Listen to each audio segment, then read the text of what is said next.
Bem-vindos ao quarto episódio do ParticCast, o podcast da Partic, Saúde de Excelência a um Clique. Hoje nossos convidados aqui são neurologistas, doutora Carla, neuropediatra, e doutor Frederico, neurologista e especialista também na parte de acidente vascular cerebral, ou AVC. Hoje, nesse episódio, nós vamos falar do primeiro sinal à prevenção. Então, o cérebro em todas as fases da vida. Existe até um jargão que a gente fala no dia a dia, que é o quê? Tempo é cérebro. Não é verdade? Para a especialidade de todos aí. E até para a gente fazer um contínuo, vou começar por você, cara. Primeiro, bem-vinda e obrigado por aceitar participar desse nosso podcast. A doutora Carla, então, é neuropediatra. Nós vamos iniciar com as fases iniciais da vida, então. Dentro dessas, da sua especialidade. Primeiro, por que você escolheu a neuropediatria? A neurologia e a neuropediatria? Bom, é um prazer estar aqui falando. Eu não queria ser médica, eu queria ser pediatra. Começa daí. Tinha meu pediatra eu gostava e eu decidi que eu ia ser pediatra. Não achava que eu tinha que estudar tudo, eu ia entrar na pediatria, eu ia ser pediatra. E aí, quando já no início da faculdade, no primeiro ano da faculdade, eu também rodei um pouco. Eu comecei minha faculdade em Maceió. Eu sou do Nordeste, vocês vão ver o meu sotaque. Na verdade, eu sou baiana. E na faculdade, já no primeiro ano, eu tive aula com Francisco Cardoso. O Francisco Cardoso hoje é um renomado neurologista.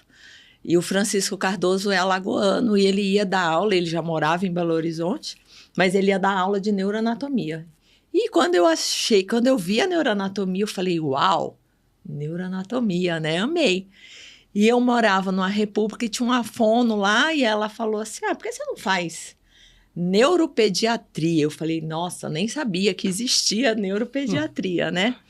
E aí eu comecei a pesquisar, ela sabia que eu queria fazer pediatria.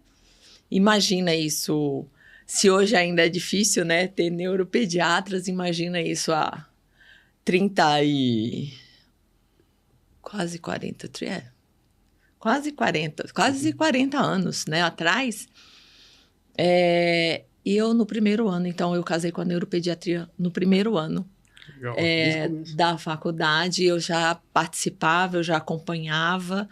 Lá no Nordeste, né, a gente já ia muito cedo para o hospital, então eu já acompanhava a neuropediatria. E foi aí meu caminho pela neuropediatria. E de quebra, depois de 9 anos, aí vim para Ribeirão, fiz a residência. E 9 anos depois, eu fui fazer uma nova especialização, eu fui fazer fisiatria. Então, eu fui para a França, fiquei 1 ano na França, fazendo a parte de fisiatria. E hoje eu uno as duas especialidades, né? A neuropediatria e a fisiatria também. Então, eu faço essas duas áreas aí. Então, eu me casei desde cedo com essas áreas. E você é médica assistente também lá no HC? Sou médica assistente no Hospital da Neuropediatria. Na verdade, eu sou das duas partes. Eu sou coordenadora da fisiatria, sou a coordenadora responsável pelos residentes da fisiatria. E fico também na avaliação, principalmente da fase, fazendo essa interface, né, de todas as incapacidades, da funcionalidade. Eu acabo ficando aí lá no HC também. Excelente. E você, Frederico? Bom, neurologia, obrigado por ter me recebido. 2 pessoas são minhas referências, né? O Leon desde a residência, a Carla depois, né? Dentro da fisiatria e reabilitação. Prazer estar aqui. Eu decidi ir lá perto do meu 4º ano. A gente não tinha, eu fiz em Marília, fiz na Estadual de Marília. Fiz faculdade lá na FAMEMA. E a gente não tinha neurologia na época muito bem formada. Tive o azar de não ter a disciplina quando a gente passou no internato. Tinha tido uma intercorrência com o docente da época, acabou que eu não tive, eu fui fazer estágio na Unifesp, gostei, achava sempre interessante, vim para cá fazer residência, e desde então casei aqui e fiquei, né? Porque daí fiz a neurologia, queria fazer epilepsia, no fim a neurovascular me agradou demais, né? E daí fiquei como neurovascular no fellow, fiz daí mestrado e fui ficando só assistente hoje. Lá, perfeito. Né? Lá no HC também. Lá no HC também, tenho a clínica e estou no HC também pelo neurologia vascular lá na UE. É referência nossa, daqueles pacientes adultos jovens, principalmente, que apresentam AVC e tem alguma comunicação das lados cardíacos ali inadequada, né? Faz toda a avaliação aí pra gente. Sim, a gente tem esse link mesmo. Muito obrigado aí, Frederico.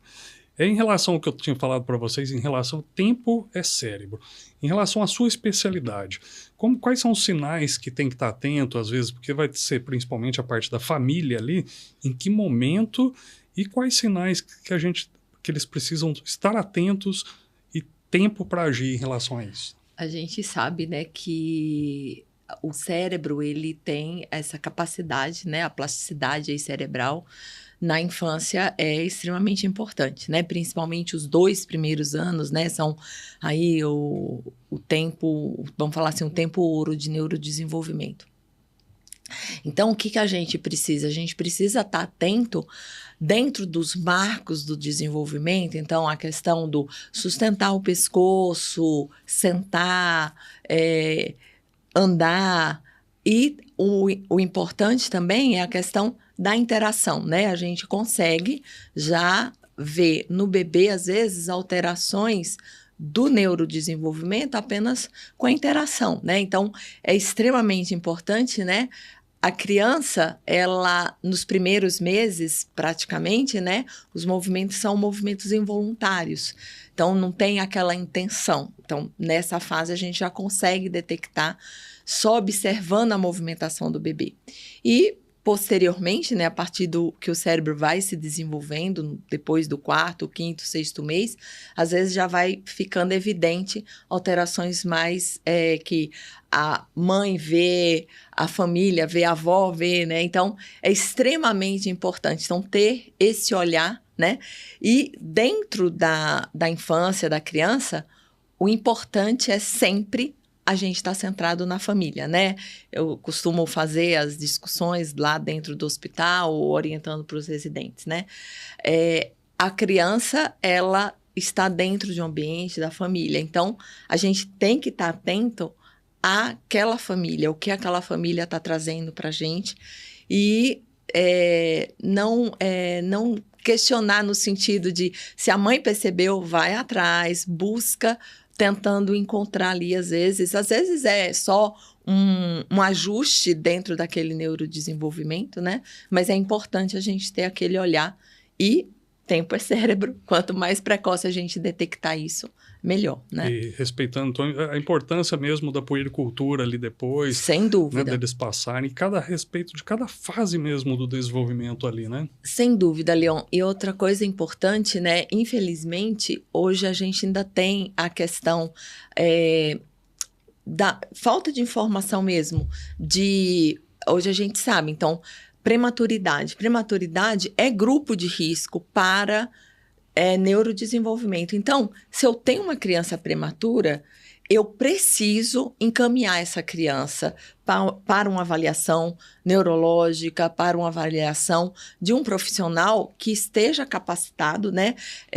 Infelizmente, os pediatras, porque também é uma demanda muito grande, às vezes não tem esse olhar do neurodesenvolvimento, porque são, até o terceiro, a gente fala, né? A movimentação geral do bebê, até o 5º mês, a gente já consegue, a gente não precisa a criança fazer 2, 3 anos para eu dar um diagnóstico, às vezes, de uma alteração, de uma paralisia cerebral.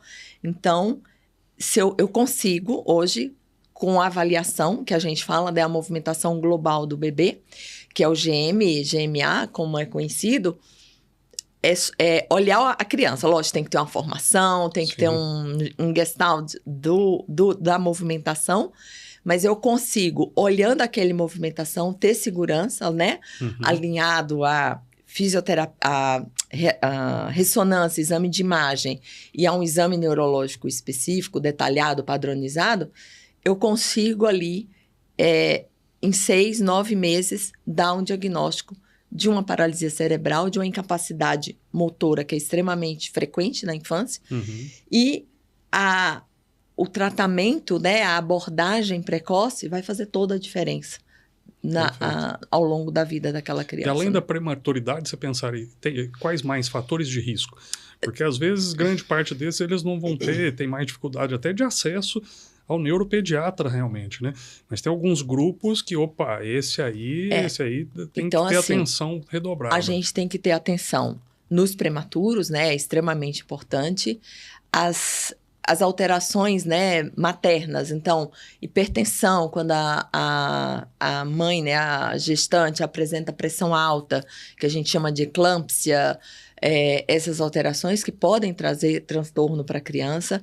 As próprias, ainda, né, aqui no Brasil, a gente tem muitas infecções congênitas, então, a gente teve lá, graças a Deus, não tem mais o Zika vírus, né, quando a gente teve lá atrás. Então, são infecções congênitas que levam a problema do neurodesenvolvimento, né? Ou alterações dentro do berçário, crises convulsivas dentro do berçário, alguma alteração de dismorfias, quadros genéticos. Então, isso tudo tem que ser observado e o pediatra ou até mesmo a família deve buscar, então, um neuropediatra para uma avaliação mais precisa e esse segmento, né? Esse follow-up aí dessas crianças, porque a gente fala, né? A criança prematura, especificamente, ela precisa ser acompanhada por um longo período, né? O período da primeira infância é importante, mas também tem alterações que a gente vai ver mais para frente, quando a criança chegar na idade escolar. Perfeito. Ainda nessa linha do tempo aí, é cérebro mesmo, que é a sua área principal hoje aí da neurovascular, né, Fred? O que é o AVC e qual a preocupação do tempo para o AVC? Bom, o acidente vascular cerebral, né, e que o pessoal, todo mundo chama de AVC, ou derrame, a gente tenta agora trazer muito esse nome de AVC, acho que é uma das áreas da neurologia hoje em dia que são mais agressivas, né? A neurologia antes, ela era vista como uma especialidade muito morosa, né? Sem muita estratégia terapêutica, né? Era muito assim, o paciente tem uma doença, essa doença ela tende a ser degenerativa. Não vai ter o que fazer, Não tem o que fazer, né? E acabou que a gente, na verdade, agora tem inúmeras linhas de tratamento, né? Então, você pega a terapia, né, anti-amiloide, você pega os imunossupressores, imunomoduladores, né? São todas terapias que são modificadoras de doença e que, de fato, tratam o paciente, trazem uma qualidade de vida melhor. E dentro da vascular, né, a gente tem todas as terapias de recanalização e reperfusão que, hoje em dia, né, a gente tem justamente essa questão dessa corrida contra o tempo. E tem aquela máxima, né, se a gente for pensar por minutos, né, que a cada minuto de isquemia a gente perde 1,9 milhões de neurônios, né, 2 milhões de neurônios. Então, assim, essa perda muita de coisa, 2 milhões é muita coisa, né? Então, é a mesma coisa que você envelhecer cerca de 30 anos, né, ao longo de um período de isquemia mais prolongado, né? Então, essa corrida contra o tempo é justamente para a gente evitar essa perda neuronal e as sequelas. E o AVC, hoje em dia, a gente tem muita gente sabendo, entendendo dos sinais e sintomas, né? Então, as pessoas já têm uma ideia agora, desde crianças, né, que foram treinadas ao longo agora das últimas políticas públicas até adultos, estudantes e as campanhas que a gente faz para a televisão mesmo, em ficar focado, né, no sorriso, né, a simetria de sorriso, dificuldade para manter e sustentar os braços, dificuldade para falar, para cantar, para entender, já imediatamente correr contra o tempo para você poder chegar no hospital. Porque aquela história, se a gente tem um acidente isquêmico dentro de 4 horas e meia, janela clássica, você pode fazer a trombólise com uma chance de recuperação e recanalização para que volte a fluir o sangue dentro, né, desse vaso e reperfunda o tecido cerebral, recuperando o déficit. E, se for necessário, fazer, né, o equivalente da hemodinâmica, né, na neurologia, fazer as radiointervenções, a trombectomia mecânica, né? E isso a gente já passa de janelas que eram antigamente de 3 horas para 4,5, trombólise até 8 horas, com perfusão, outros métodos de imagem, trombólise chegando em 24 horas e trombectomia 24 horas e até agora alguns ensaios querendo estender. Então, a gente é bastante agressivo no tratamento do AVC, a ponto de, hoje em dia, no isquêmico, você tem que ter um motivo muito bom para não tratar aquele paciente, né? Então, com a experiência, com os estudos que saíram, a evidência ela foi subindo e a gente tem muita evidência 1A para colocar essas terapias de reperfusão. Então, realmente, a gente da vascular, a gente é meio que agressivo, a gente gosta da emergência, da pegada do ritmo mais insano, né? De fato, correr contra o tempo. A maioria, pelo menos por um lado, é bom porque a maioria é isquêmico, né? Ou seja, o vasinho lá do cérebro vai estar entupido, vai estar com a formação geralmente de um trombo, né? Isso. E aí esse medicamento trombolítico aí vai lá e quebra esse trombo, né? Exatamente. Ou a outra mecânica que vai lá e retira esse coágulo, geralmente. Que também, é a minoria, né? Dentre os AVCs isquêmicos, né? A minoria vai ser com oclusão proximal, né, que vai ter a possibilidade de trombectomia, né? E o AVC hemorrágico, que não é menos importante, mas menos frequente, sim, né? Então, ele vai responder por cerca de 10 a 12% do total de AVCs, né?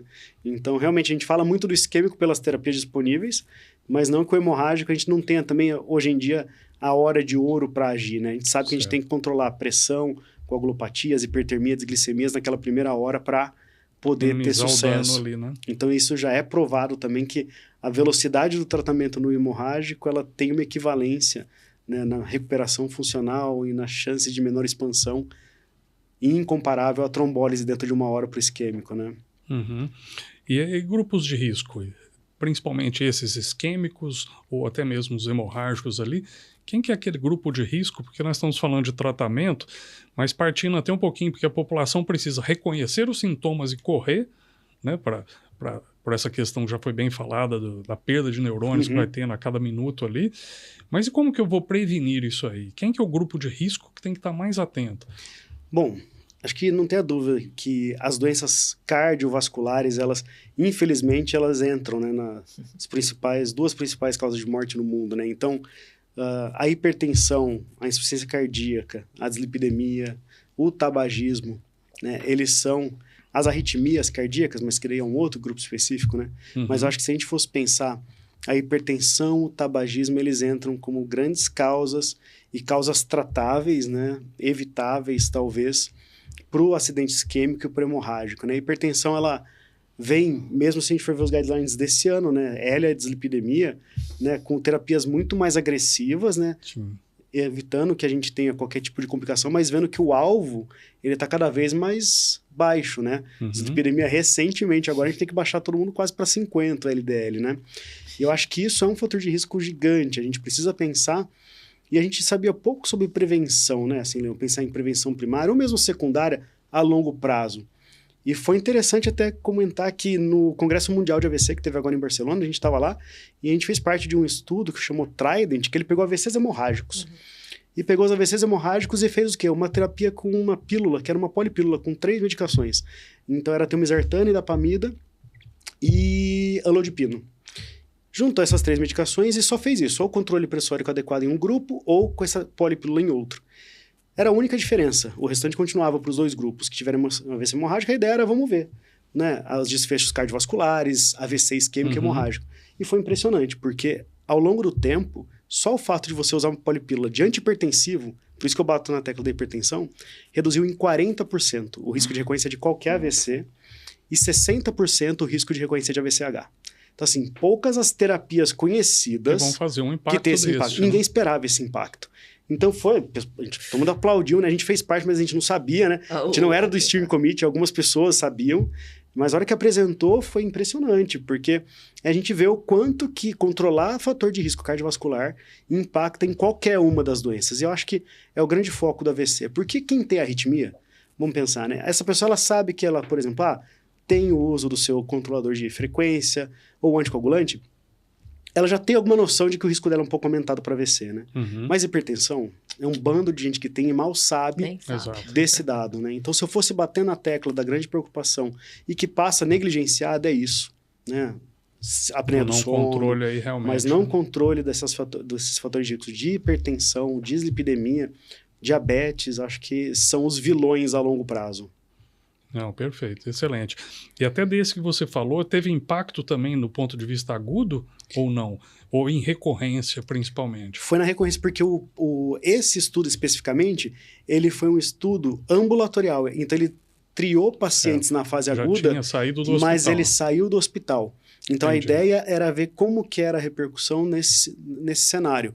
Existe um isquêmico correndo agora que chama Optimal Stroke, né, que vai ser um dos maiores epidemiológicos de prevenção secundária também, que deve estar para sair. Né? Tem um que chama Optimal Diabetes e Optimal Stroke, que vai ver também a mesma questão, você fazer um controle agressivo com polipílula para hipertensão, né, com algumas intervenções específicas, se isso tem um impacto que não teve agora no VCH. Então, acho que é só reforçando o quanto a cardiologia, né, e quanto, né, a doença cardiovascular também vai ter... vaso no cérebro, né? Encanamento, né? Sim. Não tem muito mistério, né? Então... E as próprias mudanças, né? Igual, por exemplo, igual saiu aí na mídia, Pressão normal agora é 12/8. Mas para iniciar a medicação para a maioria dos pacientes é o mesmo, é 14/9 da mesma forma. Mas por que está falando desse 12/8? Para estar atento já, aquele que já está passando daquela fase, opa, ali já vai... Já tem que estar atento. Para já estar atento. Então a gente começa, e todo mundo começa a falar disso e começa a preocupar em tratar precoce também. Que eu acho que é fundamental aí para saber, porque às vezes eu pego bastante, hoje menos, que era muito mais, felizmente está reduzindo bastante. Pacientes chegaram e falaram, não, mas essa é a minha pressão normal. Estava lá, 16/10, essa é a minha pressão normal. Se baixar, eu passo mal. Então isso, assim, tem uma lógica no sentido que às vezes já está com adaptação cerebral também, se abaixar muito, a pessoa sente realmente. Mas por isso que a gente vai ali aos poucos, com a média, e depois ajusta, que ele vai adaptar aquela nova. Não existe só sente bem com aquela. Ele não pode ficar com a pressão extremamente baixa também, porque aí ele vai sentir, mas pressão adequada aí é fundamental. E vai pagar um preço, né? Se deixar desse jeito aí, a conta vem, né? A conta vai chegar. Exatamente. Mudando um pouquinho desse aqui, cara, o impacto hoje, porque está bastante comum a questão das telas e cada vez mais precoce nessa parte de neurodesenvolvimento. O que você fala pra gente das telas? Nossa, as telas eu acho que aí como o Fred estava falando da questão da hipertensão, da diabetes, sem dúvida hoje, né, a gente vê aí um aumento crescente de crianças e telas, né, e os trabalhos mostram, né, também tem trabalhos aí avaliando crianças, né, em países menores que conseguem fazer um estudo populacional, mostrando o impacto já de até mesmo com exames de imagem, mostrando alterações estruturais do cérebro.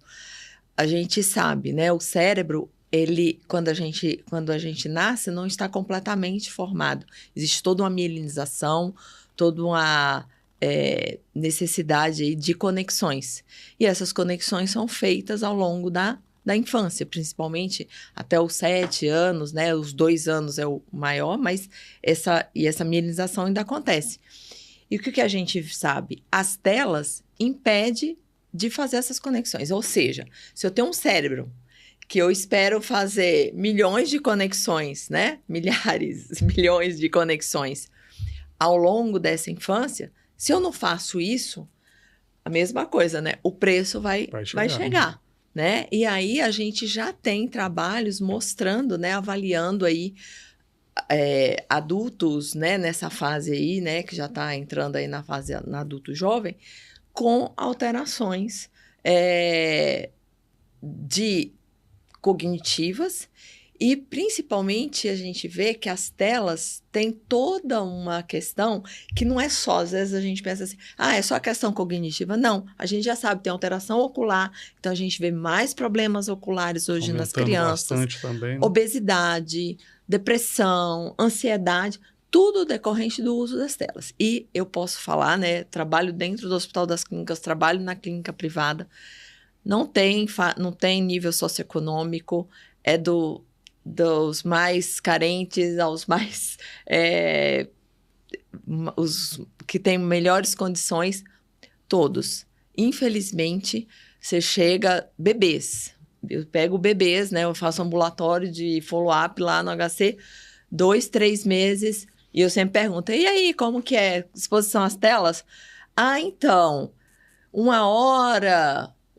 2 horas, eu já peguei bebês, 3 horas, bebês nas telas. Isso. E quando a gente está falando telas, a gente está falando tudo, né?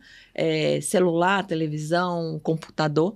Lógico, né? A gente tem que ter também a questão, né? Às vezes, não, doutor, a gente mora longe e está fazendo uma chamada de vídeo. Não, aí tudo bem, você tem uma tela aí meio que a gente fala, né? Interativa. Mas...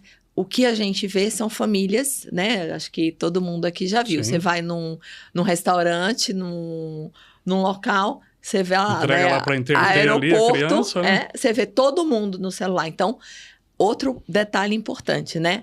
Não adianta. Então, a criança, ela precisa do limite. Então, os pais aí, né? Sim. O que acontece? Você vê muito isso, né? os pais, eles ficam nas telas, chegam e ficam na tela. Então, não tem como, né? Nós como pais, nós somos exemplo para as crianças. Então, se eu sou um pai, eu chego, tô no celular resolvendo um problema, tô lá né, no meu jantar, no meu almoço, com as telas, qual o exemplo que eu tô dando pro meu filho? Então, preciso também controlar, né? E ter essa importância, né, das crianças. Então, essa semana eu atendi uma criança muito interessante, que a mãe falou assim, doutor, ó, eu tenho um programa que você corta corta o tempo, né? Na verdade, ela tira da tomada e a criança, ela já instituiu isso e aí a criança já entende, ó, acabou, não tem, é só esse tempo. Então, precisa limitar o tempo, né? E criança, até 2 anos, né? Não sou eu que estou falando, é a Sociedade Brasileira de Pediatria, é 0 telas. E aí a gente tem que ter, né? A gente sabe que hoje é muito fácil, né? Um celular na mão, todo mundo tem um celular, né? Então, é uma preocupação enorme. Toda a sociedade, né? Neuropediatria, a Sociedade de Pediatria, preocupada realmente com que as telas estão aí levando para essas crianças, né? Então, e atrapalhando no desenvolvimento mesmo. O neurodesenvolvimento, sim, nas escolas a gente vê, do cérebro, né? Até mesmo de situações de risco, né?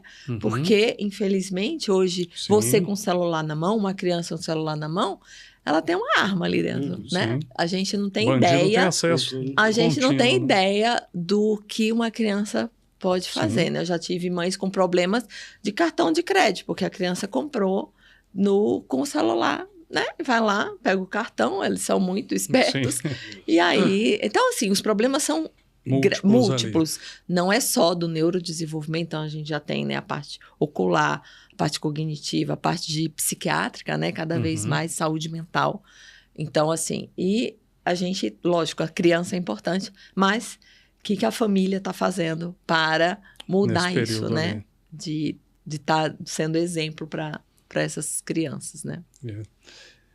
Fred, em relação a tecnologias e de evolução e inovação para o AVC, os dispositivos usáveis ali, como relógio, alguns outros, às vezes, para o dia a dia que podem auxiliar em relação ao AVC.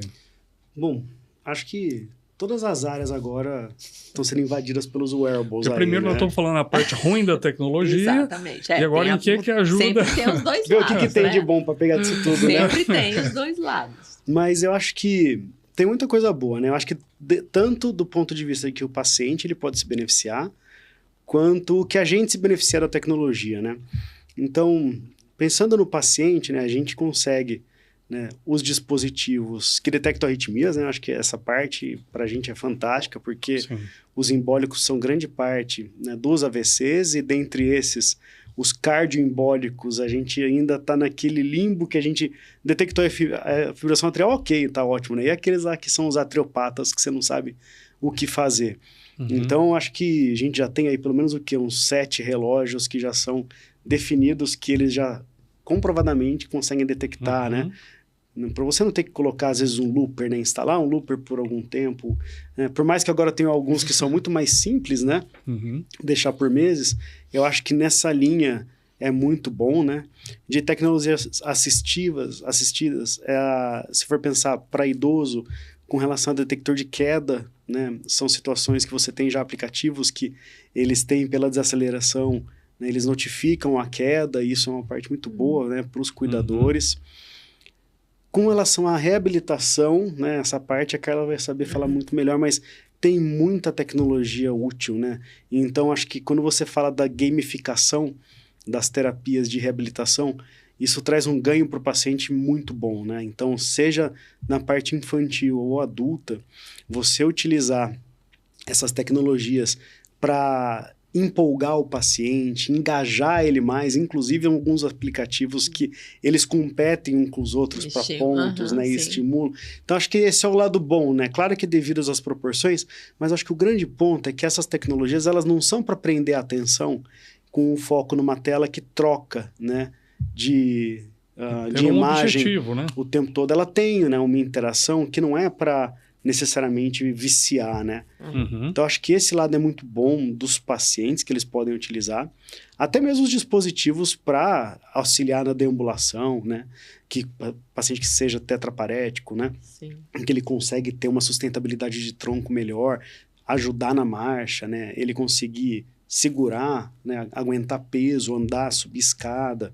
Isso ajuda bastante. Uma parte interessante também é do ponto de vista médico, né? Neurologista. Então, o que a gente pode fazer de uso de algumas técnicas para auxiliar?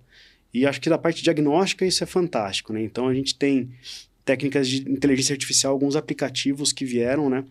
Para ajudar você a manipular e interpretar a imagem. Então, utilizar, né, seja tomografia, angiotomografia e tomografia de perfusão, né? Então, eles fazem na palma da mão isso, né? Então, a gente já tem vários aplicativos que auxiliam nesse sentido. Os aplicativos de telemedicina, né?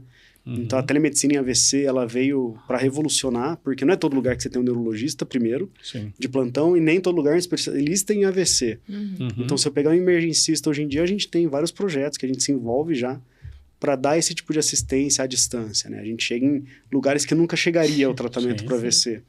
Então, na minha área, eu acho que o que eu tenho de grande foco é na teleinterconsulta, na telemedicina e nos pacientes. Esses dispositivos, eles são revolucionários mesmo, né? Excelente. Nessa parte que ele já fez o gancho aí para você da reabilitação. Uhum. A reabilitação na infância, né, é fundamental. E a gente, cada vez mais, o que a gente vai buscar? Funcionalidade, né? Então, a gente sabe, né, aqui, infelizmente, às vezes aqui, por questões de convênio, de estrutura, as pessoas às vezes ficam buscando, né? Tem que fazer tal técnica, tal técnica, tal técnica. E quando a gente vai lá para fora, para os congressos, ou até mesmo nos artigos, as pessoas não estão preocupadas qual a técnica que vai utilizar, né? Tá preocupada justamente do que o Fred falou, né?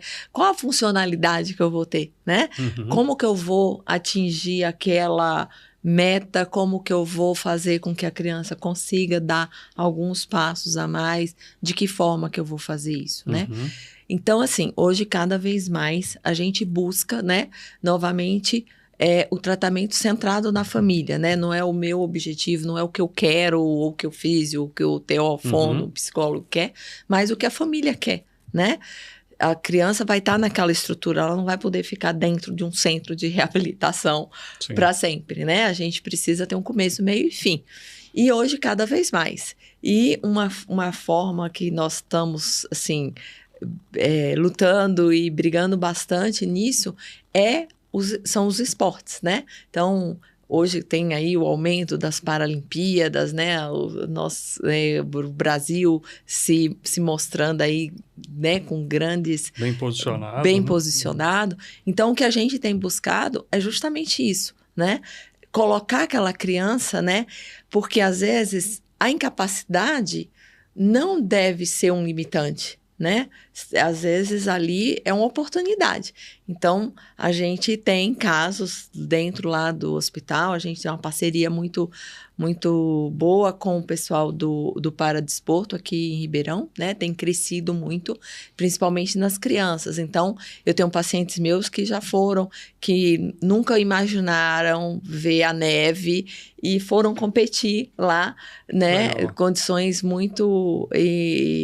precárias. Nós temos campeãs paralímpicas, né, que foram para a Dinamarca, ganharam medalha. Então, assim, essa parte da reabilitação, a gente tem que estar sempre visando, dentro da funcionalidade, né, qual a melhor forma daquele paciente conseguir. E sim, né, você ter um apoio de uma equipe multi, onde as pessoas onde a gente possa estar discutindo, estabelecendo meta, mas principalmente centrada na família, né? Qual o objetivo? Às vezes a gente tem que orientar, né? A família, tipo, olha, jogar futebol, talvez, né? Numa criança que tenha uma incapacidade muito grande, talvez não vai ser aquela possibilidade de jogar o futebol. Mas ela pode ir para natação, ela pode ir para outras, né? Para bota, para outras especialidades. Outras modalidades. Né? Outras modalidades que é vasto, né? Hoje é muito grande, a gente tem aí grandes oportunidades. Excelente. Perfeito. Eu acho que o tempo já está para o episódio, mas uma conversa extremamente importante para os pacientes. O que você deixaria de mensagem final em relação à neuropediatria? Bom, eu acho que o importante é a gente pensar que esse cérebro está em desenvolvimento, né? Quando nós começamos, tempo é cérebro, a gente não pode perder esse tempo porque não tem volta. Então, o brincar livre, centrado na família, longe das telas e atento a sinais precoces, porque, com certeza, prevenir é a melhor forma. Ótimo, obrigado, Carla. Imagina. E você, Frederico? Dentro da neurologia vascular, da neurologia, vamos pensar. Da neurovascular, vou puxar para o meu lado. Né? Eu acho que essa questão, tempo é cérebro é a sua máxima, mas eu acho que o principal ponto é as pessoas entenderem, né? Como estarem preparadas para agir em determinadas situações, né? Então, acho que a gente pouco fala com relação a você saber em que local de emergência na sua cidade você vai procurar quando você sofrer qualquer tipo de intercorrência, ou se tiver um evento qualquer que seja, né? Você pega desde as crises convulsivas, né? Ou alguém que desenvolveu uma paralisia progressiva. Para onde que você vai? O que você vai fazer? Então, seja SUS ou seja privado, eu acho que esse desconhecimento que é comum, isso atrapalha muito. Dentro do AVC, isso atrapalha a pessoa realmente ser tratada, né? Sim. Por mais que Ribeirão Preto seja extremamente organizada e seja uma ilha, né, no próprio estado de São Paulo, com relação a se organizar para atendimento de AVC, você vai para cidades aqui ao redor onde você não tem o tratamento, né? E as pessoas não sabem. Então, eu acho que o mais importante, além de você saber os sintomas de determinadas doenças, porque isso é uma função, acho que de todos, né? Você tá ciente, a gente tem que lembrar disso, né? A gente é responsável por quem a gente tem do lado, né? A gente tem uma responsabilidade social, né? De reconhecer isso e auxiliar. É você saber a sua rede, como é que organiza. Então, saiba, para o 92, vou ligar para o SAMU. Se você tem um convênio, qual que é a remoção que você vai ligar se acontecer alguma coisa. Treine as suas crianças a reconhecer sintomas, né? Reconhecer uma parada cardíaca, saber o que fazer, saber ligar para o resgate, né? Isso salva vidas, né? Durante a pandemia, a gente sabe que as crianças, elas passaram a ficar muito com os avós, né? Então, veio um projeto para treinar as crianças para reconhecerem os sintomas de AVC, né? Foi o Fast Heroes. E isso foi uma das coisas que foi feita. E teve o caso na UE, de quem ligou foi a neta para falar que o avô estava com sintomas de AVC e ela salvou ele. Fantástico. Então, acho que assim, você saber da sua rede, reconhecer sintomas importantes de emergência, seja qual área for, acho que é fundamental. Sim, excelente. Eu lembrei bastante disso aí, até que meus filhos pequenos, a gente morava fora há um tempo, e eu treinei eles para reanimação cardiopulmonar mesmo, porque tem que saber ligação para quem liga e como é que faz a massagem. Por quê? Porque cerca de 60% a 70% das paradas cardíacas são dentro de casa. Então serve para parada cardíaca, mas serve para AVC, serve para situações de emergência, saber, olha, nessa situação, porque geralmente as pessoas não pensam, né? Não tem. Isso pode acontecer comigo, pode acontecer com alguém da minha família ali. Qual que é o caminho que eu... Muito interessante. Obrigado aí novamente também. Obrigado a você, Leon. Pessoal, vamos para o final aqui desse episódio. Obrigado a todos aí também. E essa é a ideia. A gente tem um grupo de profissionais da área de saúde com um reconhecimento técnico e pessoal para ajudar cada vez mais os pacientes e familiares desses pacientes para uma evolução melhor, principalmente de doenças mais graves. Essa é a ideia da Partic. Se você não conhece, Partic, é só você acessar www.partic.com.br. Ali você localiza o profissional, pode ver a parte de experiência e formação desse profissional e já agenda direto nesse dispositivo mesmo. Obrigado.